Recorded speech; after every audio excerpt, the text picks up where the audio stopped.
tonight? Yeah, and I'll be brief. I mean, we need to elect officers every year. And you'll recall last year is the first time we elected officers for a number of years. We did that because we needed to get $7,000 that the state had been holding for about 5 years. And so we got that back. I'm going to throw in the treasurer's report here right now, too. We have $6,768.24 in our bank account after we got it back from the state. Excellent. Okay. So we need to elect the officers. You put out a slate. Then we need to have a quorum of at least 5 people. And we've got, well, I guess we've got, what, 7? Yep.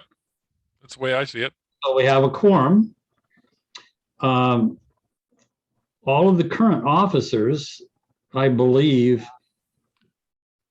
have reluctantly agreed to run, but in my case, I'd rather not.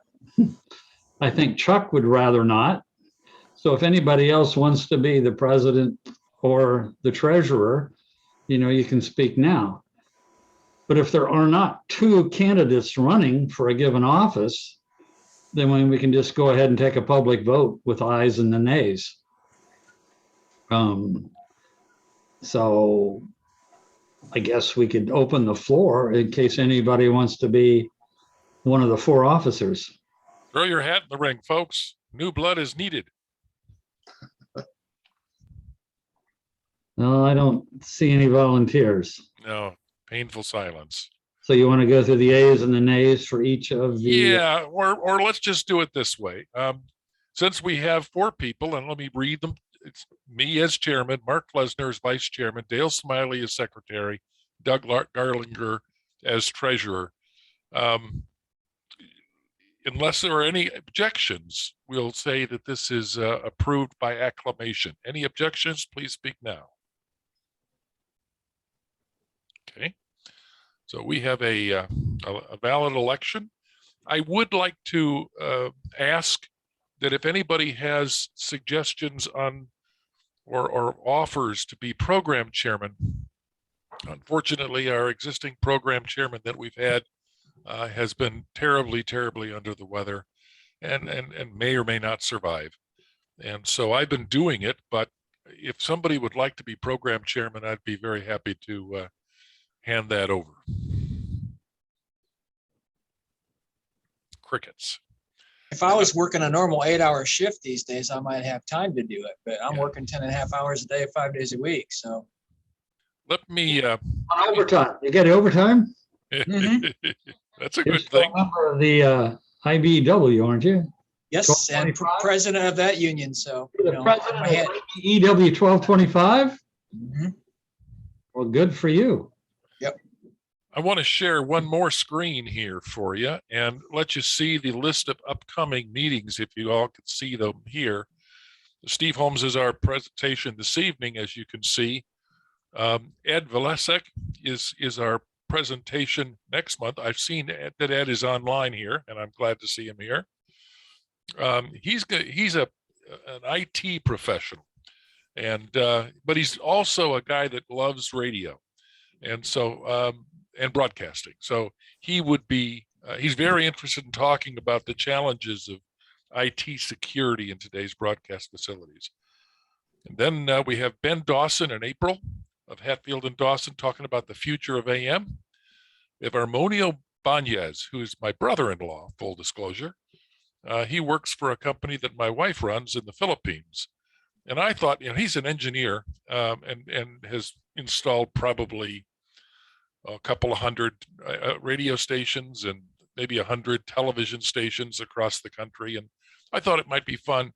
He's going to assemble some pictures and things and talk about how radio and television engineering is different in the Philippines than the US. He is an SBE member, by the way, and certified. Bert Goldman is going to come, and he's with Geo Broadcast Solutions. They're going to talk about max casting and zone casting, which are SFN systems by that company for FM. And then finally, an old college buddy of mine, Dave Hirschberger, is going to join us. He's a retired senior scientist with Continental and has also worked, I think it was Grass Valley, as a matter of fact. And he's going to talk, he's just a fun guy. He's also a ham. He's going to talk about big transmitter stories. So I think this is going to be a pretty fun lineup we've got from now till July. But if anybody's got suggestions of other programs that we could have, just drop me a note or speak up now, and we'd be happy to have you here. Okay, let me stop sharing now. And I'm going to make it possible so that more than one person can share. And let me introduce Steve Holmes, who I see is here, of Leader Instruments. He's had 35 years of video application engineering experience. He's currently working as a solutions architect and application engineer for Leader, focusing on SMPTE 2110, IP video, PTP, monitoring 4K HDR, and video test solutions. Before coming to Leader, Steve was a senior video application engineer for 21 years with Tektronix, consulting and teaching test methodologies for 4K HDR, SMPTE 2110, PTP, broadcast studio, cable, and manufacturing for customers based in the Western United States and Western Canada. Prior to Tektronix, Steve worked for GTE and Verizon for 20 years, teaching, engineering, and managing video and CATV systems. Welcome, Steve. Where are you located? I'm in Southern Cal. Okay. Well, it's got to be a lot warmer than it is in Indianapolis. Yeah. Right about that. Yeah. We hit 77 today. Wow. SoCal is a big place. Where are you? Okay. In a little town called Chino, which is just about 25 miles east of LA, southeast of LA. And I lived in Palmdale for a while, which is in the Okay. Mojave Desert. Yep. Know where got me Palmdale wrong. is very well. Yep. So I'm right next to Ontario Airport. yeah. So right there. So I'm on the LA side of Ontario. I used to work at Mount Wilson for NBC Universal Yep. for about There many times. I should mention before we carry on here that I am recording this presentation and this whole meeting, as a matter of fact, tonight, and it will be shared with our members later on so that those who could be here tonight in person will be able to enjoy this presentation. I hope nobody has any objections to that. Nope. Okay, we'll go right ahead. Lead on. Okay. Let me get my screen up here. Hopefully, let me see. Did it share the right one? You see a PowerPoint slide up? It says You leader. got it. We do. Yep. Okay, and if everything else works good, you should be seeing a picture of a yellow balloon. You got that. Okay, so I can bounce back and forth between my scope and the PowerPoint presentation. So please, as I go through any of this, please ask questions. I love questions. I'll be the first to tell you I don't have all the answers. I've been doing this a little while. I've been involved with IP video since its inception of 2022-6, 2110, and the rest of the fun stuff. Same with good old HDR and being here in Southern Cal. Spent a lot of time in all the post houses that use the HDR into the world. So what we're going to take a look at is what do you need for just everyday monitoring, and what is difference in what you're going to monitor in the IP world from what you do today in the SDI world, and actually take another look at it. And the thing you always have to remember is that IP is just another IO. It's just another way of getting video, audio, and data from one point to another point. It's broken up a little different, but if you think about it, we went through the same revolution when we went from NTSC to SDI, and now we're slowly migrating over to IP. So it's just how we look at it that's really changed, and the tools that we have to use to end up looking at it. So everybody, is going or looking at IP. Some people see it, hey, it's time to retire. Some people see it as, hey, it's the next new thing I want to learn. And, everybody's got a little different take on it. SDI is going to be around probably for as long as, well, probably longer than NTSC was around, when we started doing SDI. SDI is going to be around for a long, long time. So one of the unique things that we've got is we're going to be living in this world that has both, and they are substantially different from each other, and there's things that we need to look at in this. So we're going to look at that. So, in SDI, all we had, a single coax, we had our video, we had our audio, all of our data on that one interface.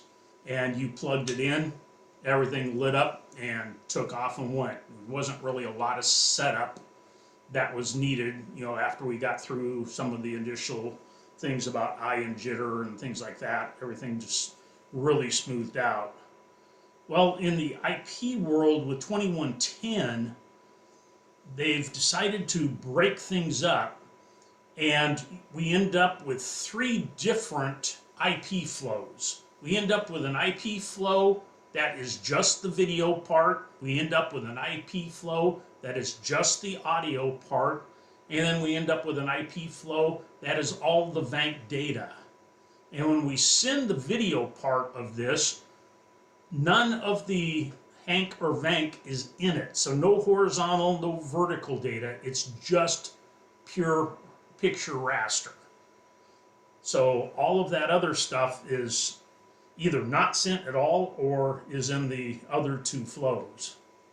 So within the SMPTE documents, you'll see the 2110-20. That's the standard for the video payload piece.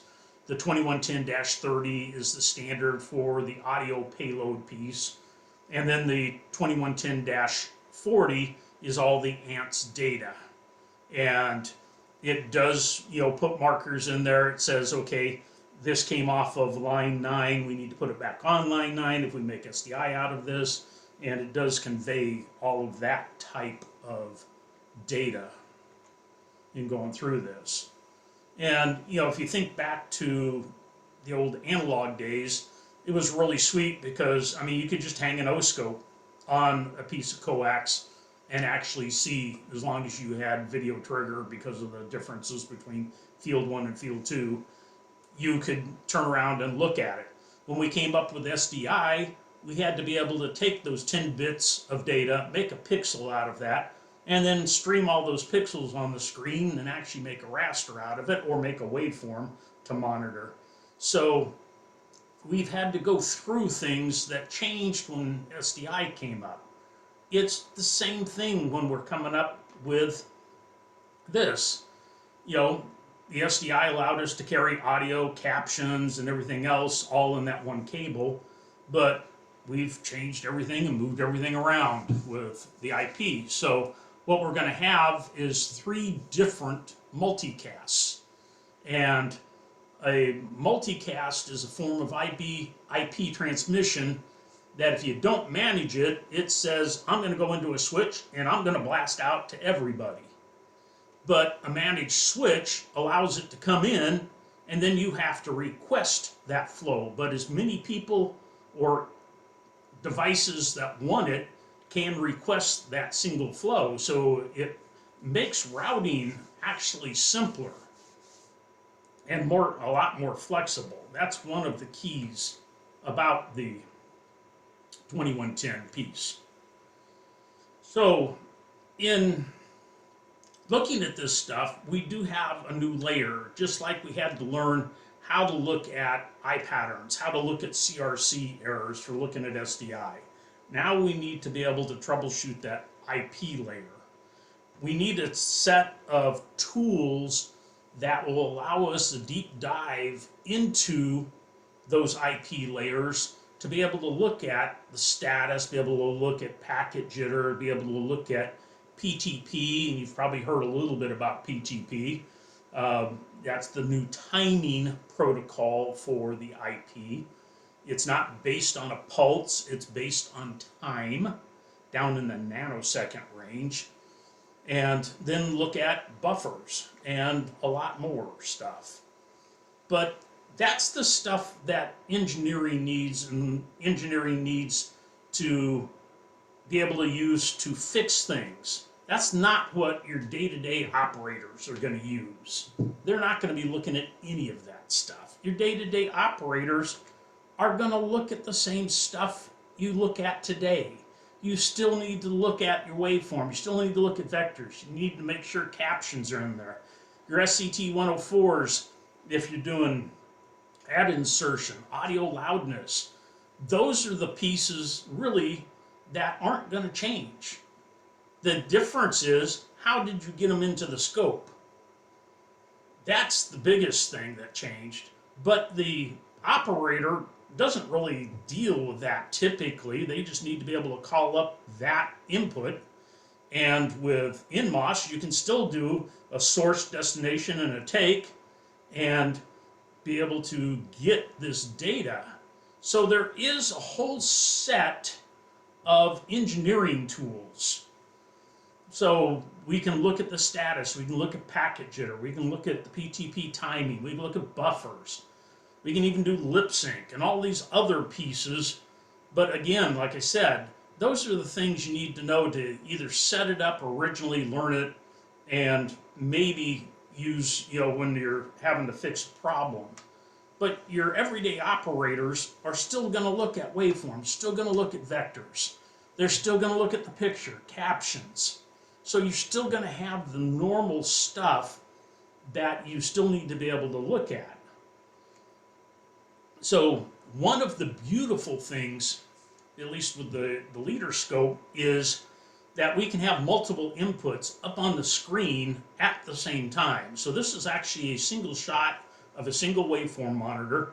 And on the left-hand side, it's actually looking at the SDI, that in this case is being encapsulated into IP, and being able to look at the two streams side by side. Because one of the easiest things you'll find is the majority of the things that you're going to be looking for are going to be things that you see with your eye.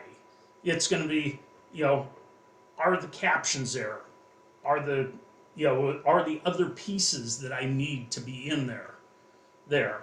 So here's a screenshot that I put together, looking at, over on the left-hand side here, looking at the waveform and being able to see, yes, my waveform's, proper levels, my vectors giving me, skin tones, and being able to look at saturation. Down the bottom corner is actually looking at the picture, got captions running on it. But then I stuck in a little ANTS data screen here, and looking in here, I can tell that I've got VITSI in there, my payload ID's there, I've got 708 captions, I got 608 captions. So all of my caption pieces are all there, and it's really nice that you can stuff all this stuff in here. And I've got a screen, if I get to it here. Oh, excuse me for 2 seconds. That is set up virtually just like that. If I pop over to the scope, here it is, here's live data, and pretty much the same exact layout. But one of the beautiful things is this complete layout here is completely freeform. It's all drag and drop, so you can put pieces in, you can size them, you can move them where you want them. So we've got the waveform over here, I've got the status bar over here with all the ANTS data showing, the vector scope, the picture, and you can size these things, move them around, and put virtually as many things as you want in here. It also allows you to be able to turn around and see the two screens next to each other and be able to, on the left over here, look at the ant's data. I know through Zoom it's probably gonna be a little rough to see, but looking at the just normal CRC errors and the normal transmission pieces that you'd want to be able to see for SDI. But in IP, we've got a different status screen put up, and I've got the IP statuses. The other piece here, if you look on the screen right now, on the SDI, I've got captions running. I've got captions turned on both of them, and right off the bat, you can see that something's getting stripped out. And this is where the operator needs to know, hey, I can look at this, I got captions coming into my converter that's taking the SDI, converting it to IP or vice versa, and on the IP leg, I don't have that. So it makes it really, really simple to be able to look at things for the normal everyday operator to go into this and see things. Like I said, you can move things around, put them where you want them, put as many in there as you want. The other unique thing is this particular waveform monitor has 4 inputs, and you can turn around and take these 4 inputs, A, B, C, and D here, and you can assign them to all SDI, all IP, or like I did here, I assigned the first 2 to 2 SDI inputs, the second 2 to 2 IP inputs, and you have the ability to see any number of those. You can walk through them one at a time, or you can turn around and pull them all up at the same time. So it makes configuring and saving off a preset to set the scope up exactly how you need to see it for the actual job function that you are currently doing. You can just have it, hey, there's my video, and I can see my 2 video screens next to each other and look at the SDI input, look at the IP input. It's a real easy way, like I said, to make sure that, you know, captions aren't getting clipped, because that's probably one of the biggest things, since captions are part of the ANT's data and it's on its own IP flow. And if the IP flow gets truncated or stripped, you aren't going to have any of that data coming into your system, and people get a little touchy. So you can see that captions are turned on, but they're definitely not coming in.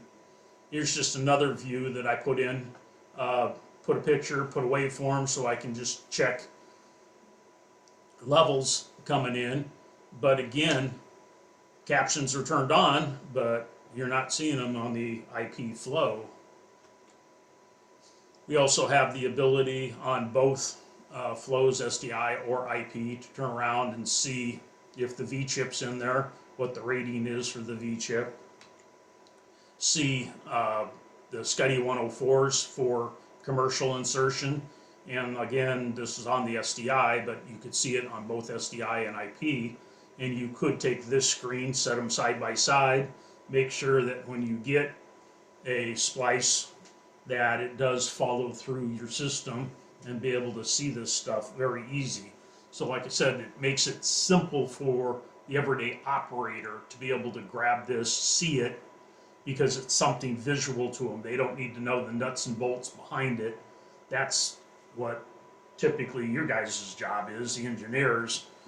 You need to be able to get into it, but you've got the tools within the devices to be able to get into it. So we're still going to be looking for the same things. It's just they're on multiple flows, so we need to be able to get into them and know where they're going to be able to see them and look at them. One of the other unique things is looking at audio. Since audio is on its own flow, we can turn around and look at audio or anything else we really want to, but watch and look at things and see what's going on here. And let me go to just a different program real fast. Give me a second. There we go. And look at things and go over to the IP side. I'm looking at the SDI side here, and it's a normal 5.1. Got a little bit going on the surround channels. Center channel's the loudest. And go in and look at the IP side, and on my surround channels, it's completely gone. There is nothing coming in. And if we look at what I've got running here, here's a different, slightly different video, but it does have surround. Got the center channel put in the right place. If you notice back here, I don't know if anybody caught it or not. Center channel was rolled. So the LFE channel was here, the center channel was on 4, and I had to go back and remix it, but that actually came out that way. That was the way that video was handed to me. I had to go back and fix it. So here you can actually see this is the SDI side coming in on my A input, and I've got 5.1 coming in. And on my C input, which is my IP, in this case, I only have the first 3 channels. Nothing's happening on the LFE channel. In this case, it's getting muted out. So you can see that it's missing the surround aspects of what's going on.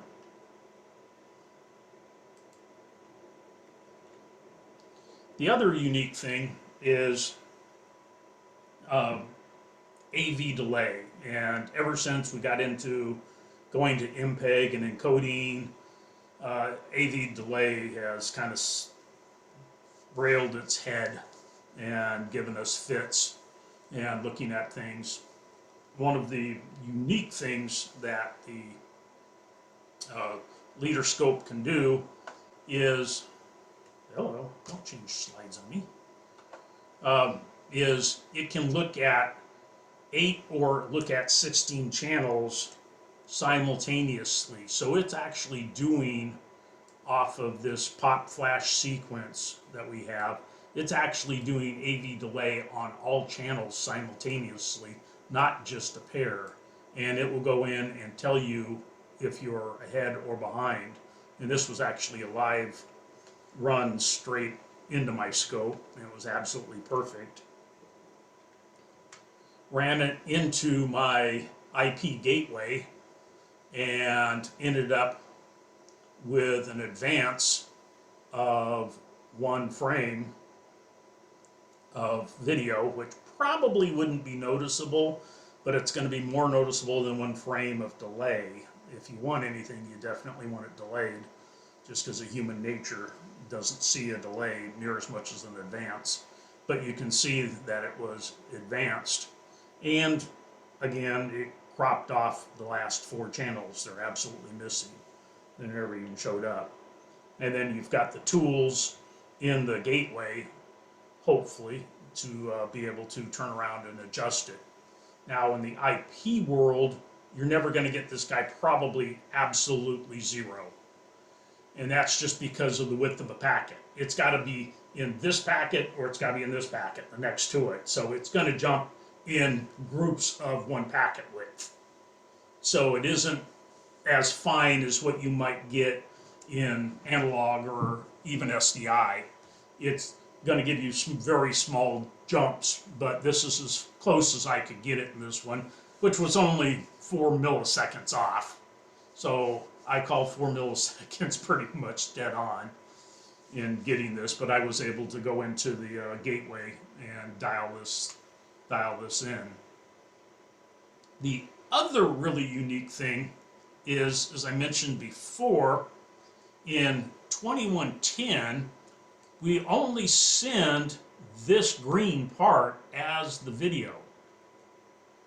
So we need to make sure that the start of video of our 2110 is the same as the start of what's going on in your SDI plant, because we're still going to be walking in and out of IP and SDI for a good number of years, most likely, through things that we've got. So you need to know that, okay, different things are going to start at different places.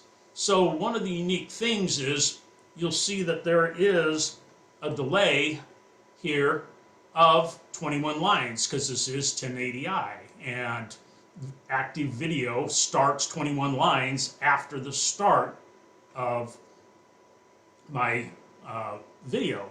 And so 21 lines in the SDI world is where video starts.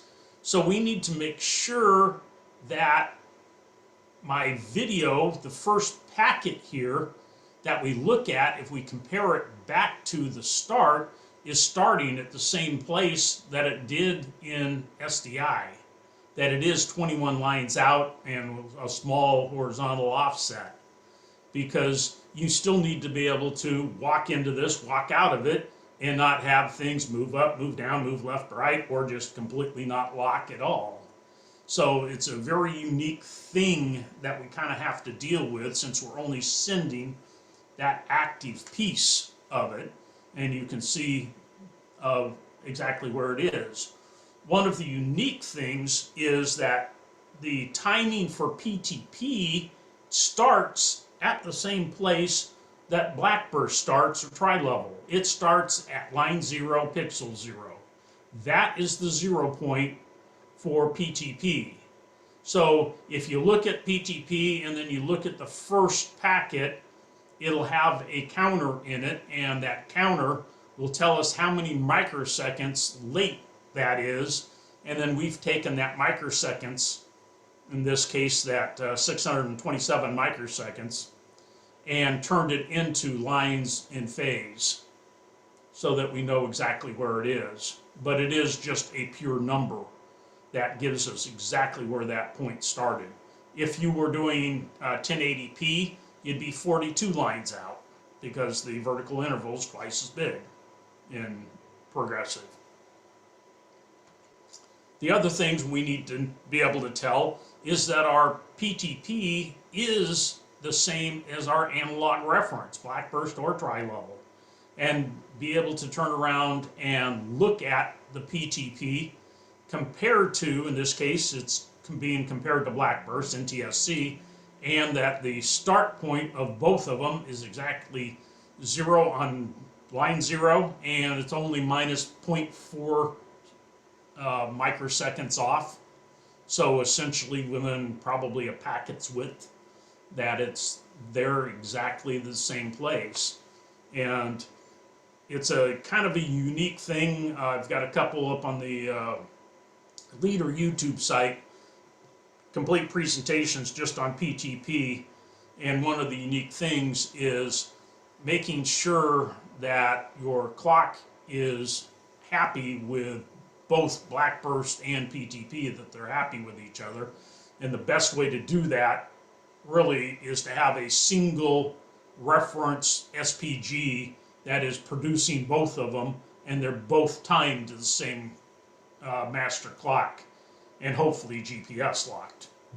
And then Blackburst and PTP will be using the same clock source, and that will put them in lockstep with each other automatically.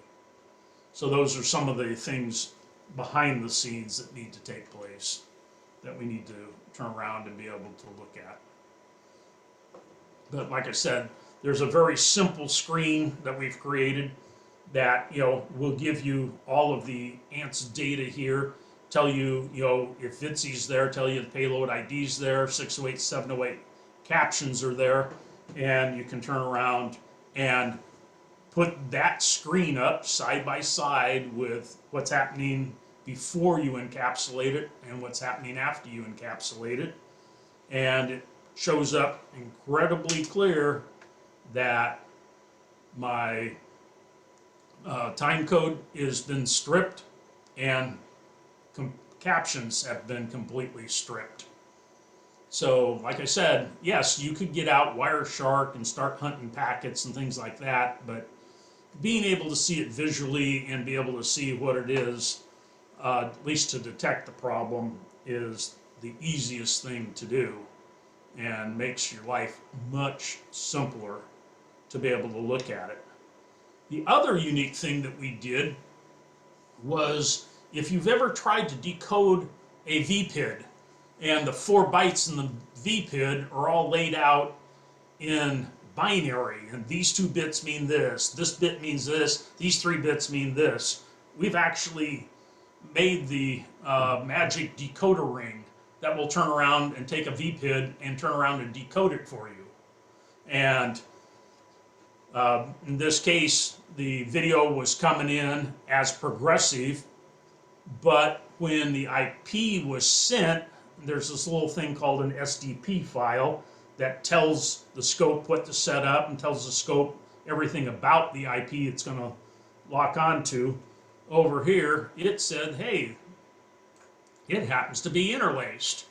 Now, typically, the scope is actually smart enough to be able to take that interlaced and actually show it, and show it correctly. But if you're taking and using the SDI out, we can actually take this IP and make SDI out of it, so you can still put it into your SDI picture monitors or other devices that need to look at SDI. It's going to be marked in the VPID as interlaced, and the device that's hooking onto that SDI is probably going to choke on it and go nuts. But this is the other thing you need to be able to tell, is what is being told is exactly what's coming in, that the sampling is correct, the colors, the aspect ratios are correct, and to be able to turn around and read that VPID very easily and very quickly. The other thing going on is how to look at errors. In SDI, we typically look at CRC errors. So CRC errors here, whoops, go back. CRC errors here are going to be the biggest telltale that you've dropped SDI data. And you may get TRS code positions, you may get code values, illegal values, due to that CRC error. But in IP, what we're going to have is RTP sequence errors. And an RTP sequence error is very much like looking at MPEG and getting a continuity error. If you're familiar with looking at MPEG and getting continuity errors on your MPEG transmissions. It is a drop in a packet count. So in the IP, we insert a number, and every packet should be sequentially higher than that previous packet. And when it doesn't, it's going to show up in the arrival time window of when the packets arrive that, hey, you've got a miscount in your IP packets. Now,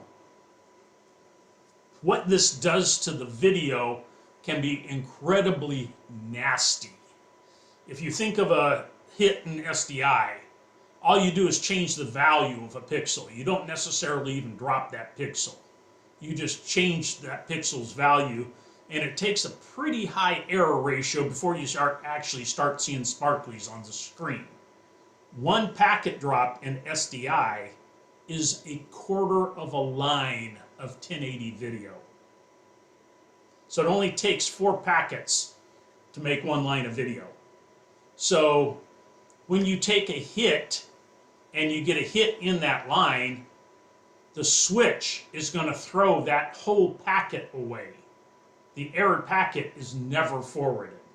So that error packet is dropped. So you just lost a complete packet, 1/4 of a line.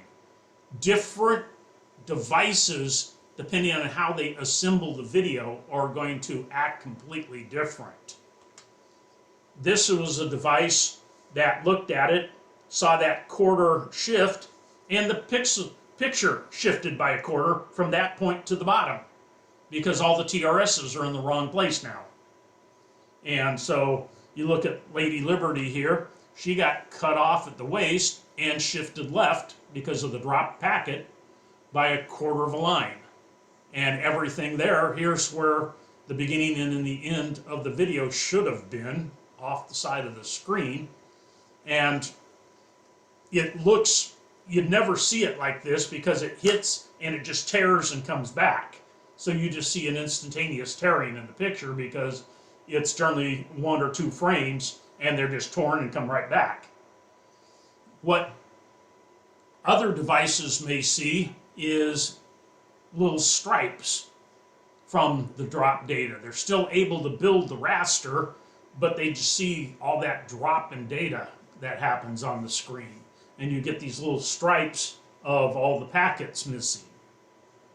The worst one, which is probably most predominant, is when you take that hit, from that point that you hit, you get absolutely nothing from that point forward.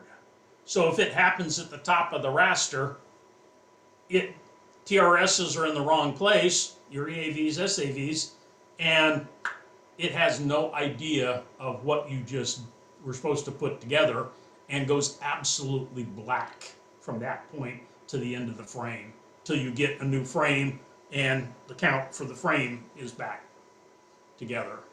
So it does look completely different when you do take a single packet hit.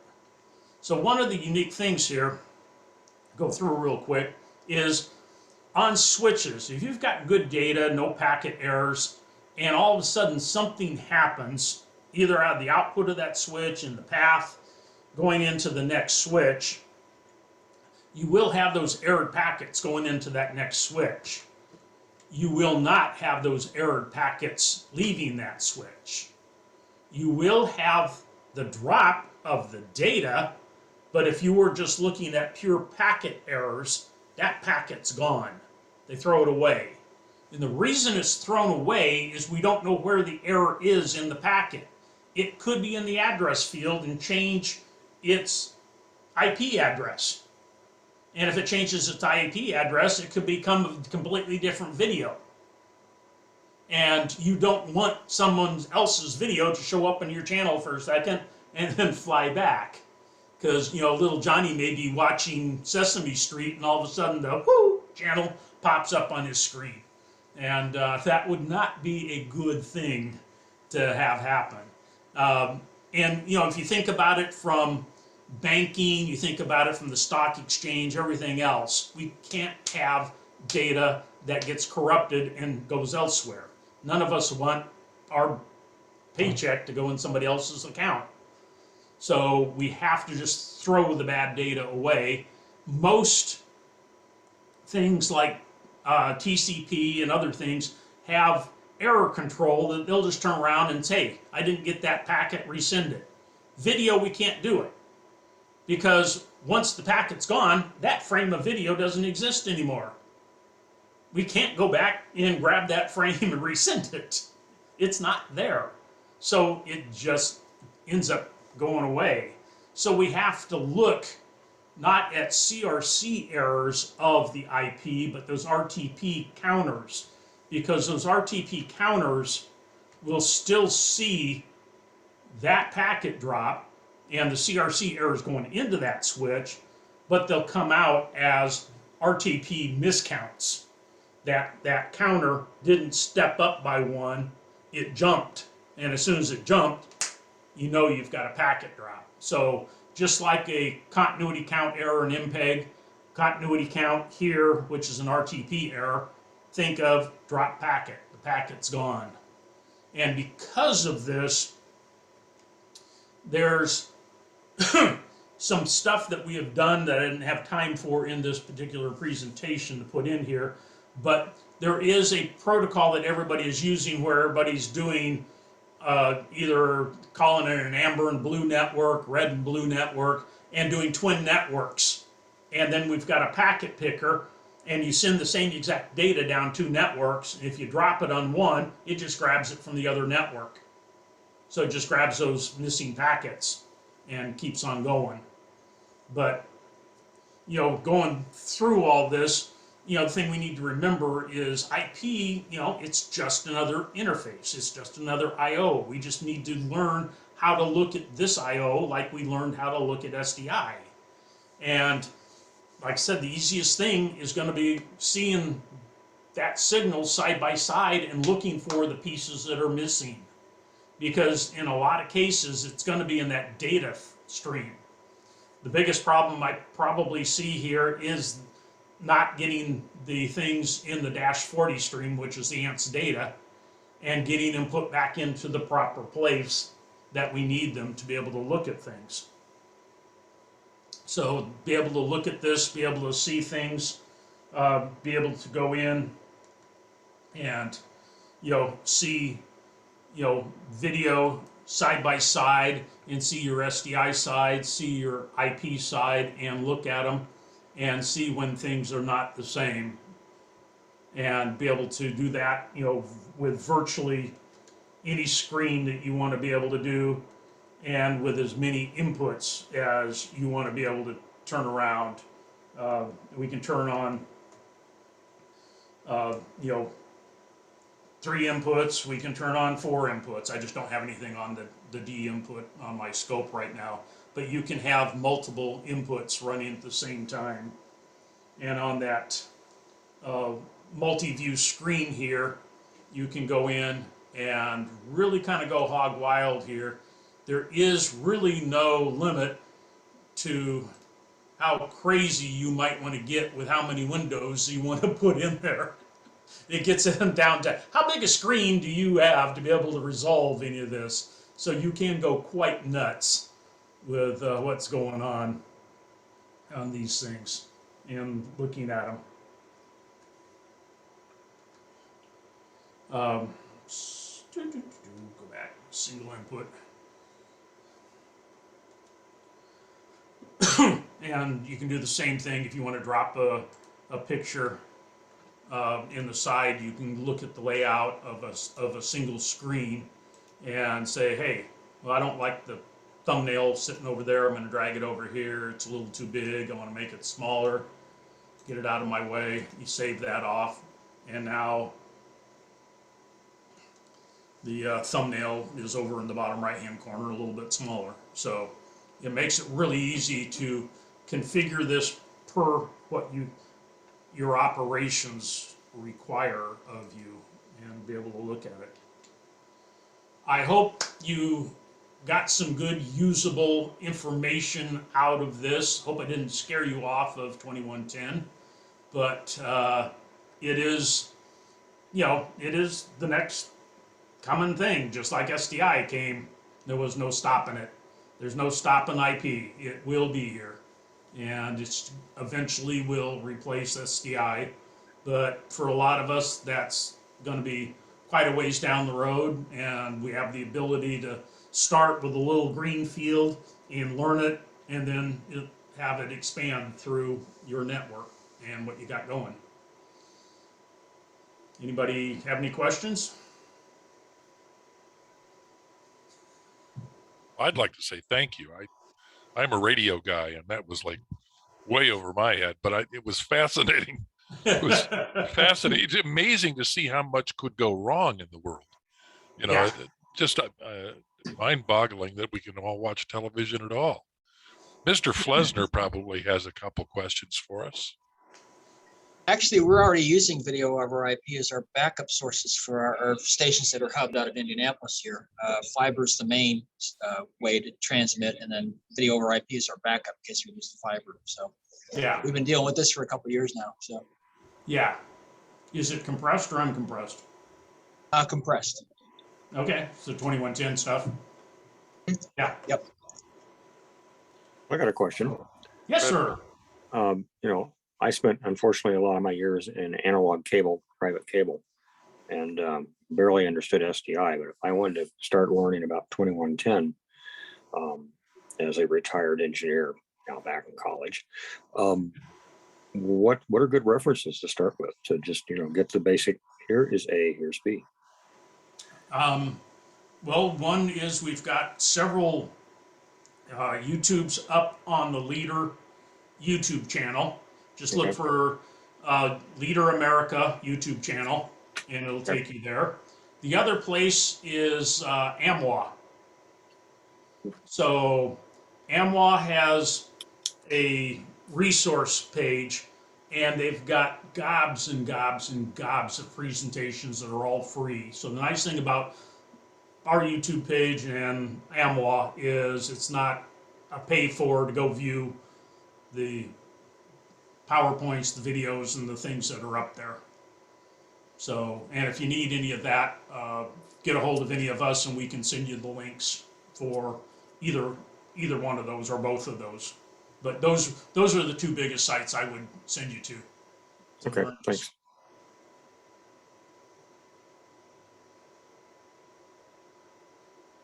Anybody else have any questions? Maybe none of us know enough to ask any questions. Way over my head, just like. Video guy, but this 2110 stuff's new stuff. So Yes.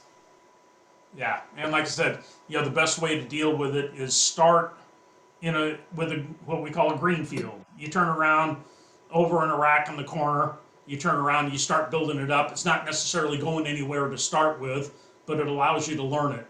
And it allows you to do all your stumbling on something, and it's the best. Let's face it, this is the best way to learn. Get our hands on it. You can turn around, listen to somebody in a presentation all day long, and it just until you got to get your hands on it and go, oh yeah, that idiot from Leader told me about that,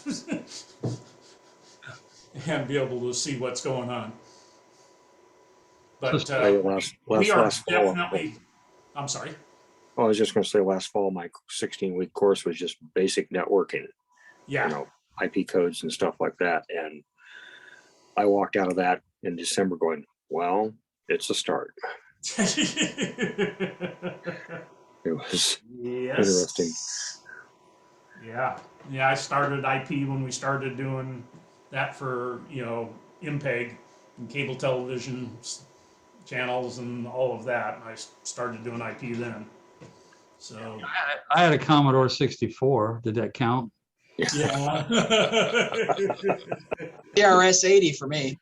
Yeah, I didn't get I didn't get one of the trash 80s. I ended up with a TI 99 so that's about the same time the Commodore came out. It was just the TI branch. I wanted a Commodore. My dad bought me a TRS-80 for Christmas. So I had to work myself. Yeah, you could actually do more yourself with a trash 80 than you could do with the Commodore, but Steve, you're not too far from the intersection of the 5 and the 10, right? not too far. Yeah, the 5 and the 10. Yeah, that's almost right there in LA where those two come together. 15. You're closer to the 15. Yes, I'm right off the 15. The 15 and the 10. Okay. 15 and the 10, yeah. Going that way, it's about a 2.5 hour drive for me to get from here to Vegas. Right. Up through Victorville or whatever. Yep, exactly. Barstow. Yep, Barstow and up and over the hill. And Now, the only reason I said that is I just wanted to hear you say the 15. the 15. Is that what you say? I call it I-15. Okay, so you're not from Southern California originally. Yes, I am. Born and raised. Anyone I've ever known from Southern California says the 5. And you're the only person I've ever met that actually says I. You know how to tell somebody from St. Louis? Yeah, but I do that for the 15, and a lot of times I don't even put the in front of it. I just say, 15. Yeah, the 15, the 60, the 10. Yeah. that's what I say for all of them, really. Yeah. Yeah, That's how I can tell somebody's from Southern California. yeah, yep, But here it's I-69, yeah, not the 69. yep, yep. Ours, most of the time, it's the 405, the 5. So Well, you- the, The way you can tell somebody from St. Louis is ask them to pronounce the word for the numbers 40. Because in St. Louis, they say it's farty. Party.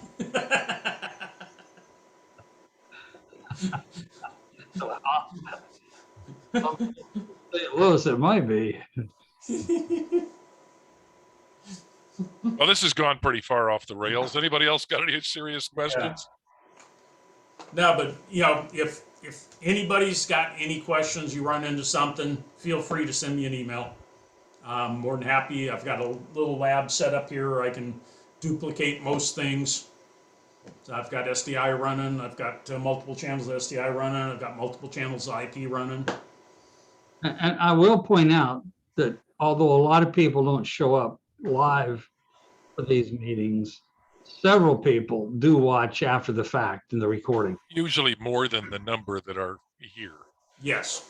Good. Good. So, and this will live on. We Yeah. keep Like this I- around. Yeah. Like I said, for all you guys that are coming on and looking at it afterwards, go to the Leader America YouTube channel. There's a lot more data up there. Tom, if you can, or Joe, send me the email address for Steve, would you? I'm not sure I have Absolutely. it.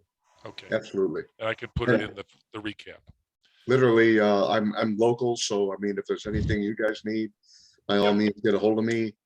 But we will get that information to you, Chuck, for Great. sure. Well, thank you, gentlemen, and I really do appreciate the fascinating presentation, if not a little incomprehensible to me, but a fascinating presentation nevertheless. So Yeah. All right, anyway, guys. Yeah, thanks. I found it quite interesting. Leader has always made good instruments, and No, thank you. that was very thoughtful for me. I'm into the SDI stuff pretty big, but just in this, I assume we're talking about running this over RP type networks, Cat6 cable, stuff like that. all right, everybody. Well, thank you very much. We've hit our Y'all. magic shutdown time, and we'll let you all go. And by tomorrow morning, I should have a video of this up on YouTube. Thanks very much, Chuck. Hopefully, I won't miss any frames. Or packets. Thanks, Yeah. exactly. Thanks, Chuck. Thanks, Take care, everybody. guys. Have a Okay. good night. Take care, everybody. Have a great Cheers. evening. Thank you. Thanks very much, Steve. Wow.